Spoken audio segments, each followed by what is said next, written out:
Have you wondered how local LLMs are hosted on a computer and they work? How is it possible that a LLM is able to run on a local machine? What exactly is the infrastructure that is needed? If you have used Ollama, then I am pretty sure you already know that it is possible to run a LLM locally. But how does it actually run? And what is the reason why it is so slow on local machine? But recently, Apple has introduced something called as MLX, because of which you can now get almost 30 to 50% better improvement in the performance of the LLM, even locally hosted ones. So how does this all actually work? If these are the questions that is bothering to you, then probably this is the video for you.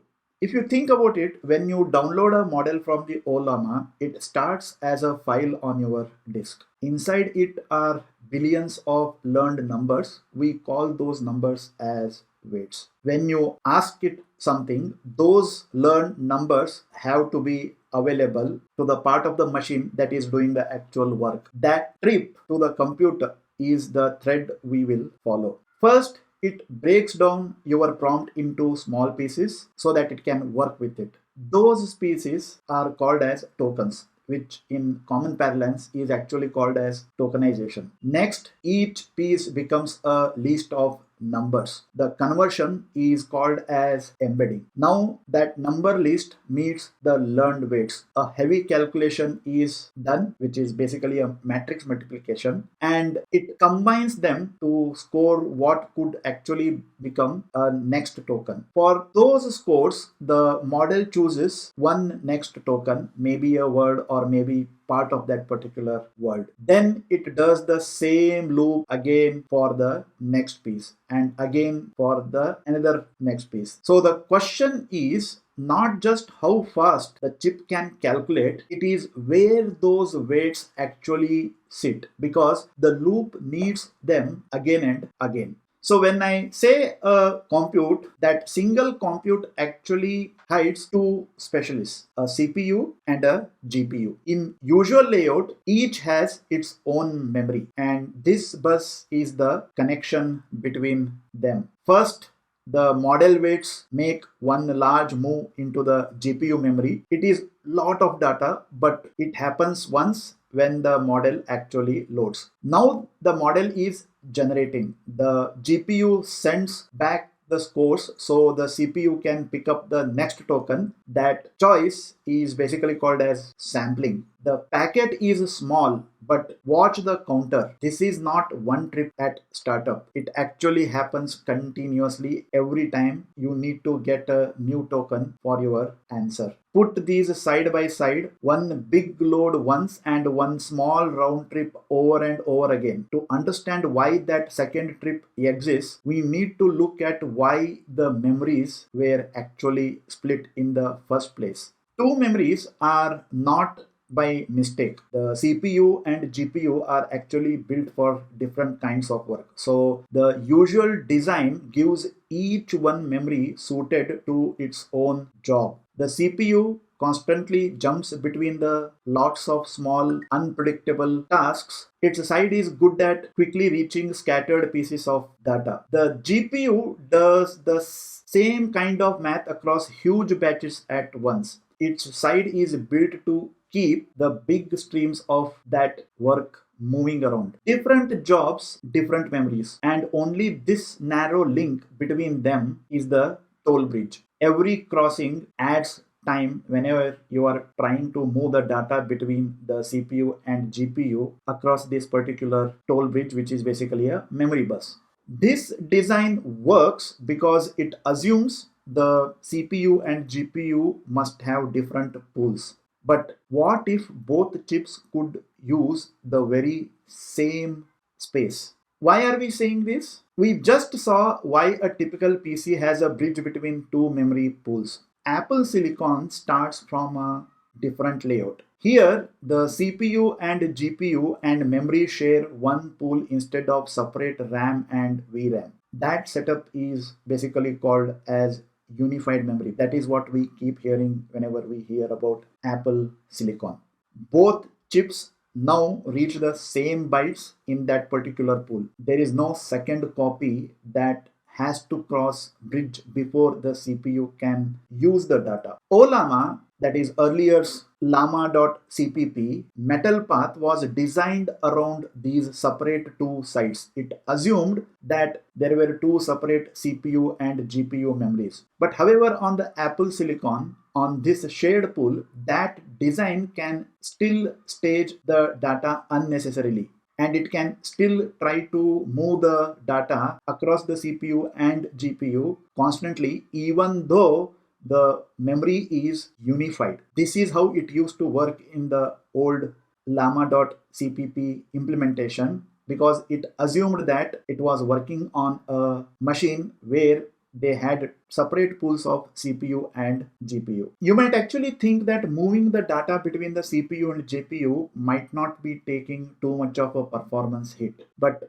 watch the GPU. It finishes the math for the first step and then it just waits. The surprise is that the calculation is not what is holding up. It is waiting for the weights from the memory. For every new token, the GPU has to read a huge amount of them before it can actually calculate.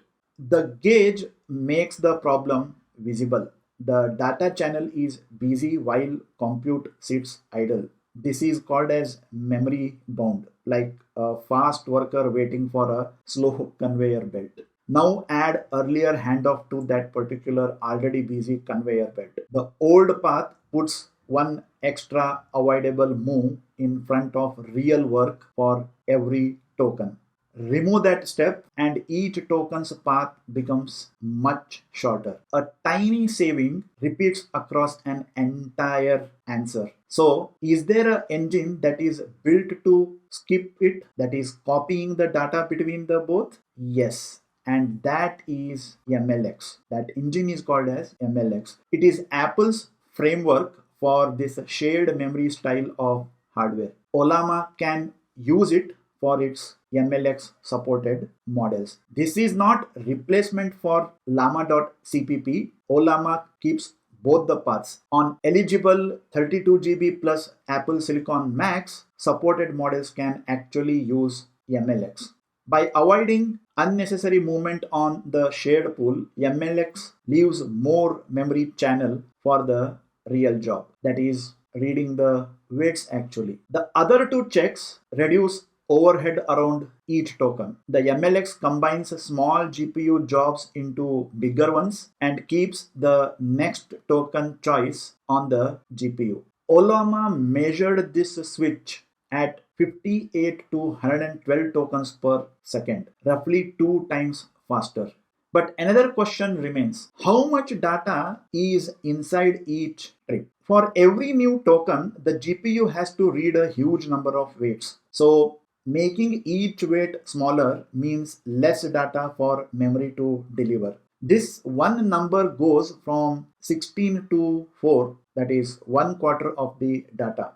The trade-off is accuracy. 4 bits gives us only 16 possible codes. Each code stands for one allowed rebuild number. So, for example, 0.0413 has to snap to a closest number roughly around 0.04 here. These rulers show those 16 allowed rebuild numbers. Think of it like a scale with equidistant numbers in which you have to put your number. The dot is the original weight.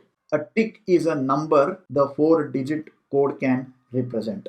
Both rulers get 16 ticks. That is the different formats that are being used in the Ollama. The important question is where to put these numbers. On the left hand, that is Q4KM format, puts the ticks evenly across the full range. It looks tidy, but most weights are crowded here. So none is nearby. The 0.41 becomes 0.36 maybe. The NVFP4 keeps the same 16 ticks, but it bunches useful ones in the crowded region where you actually want to land the data. Now the same weight barely moves. 0.041 becomes probably 0.0407.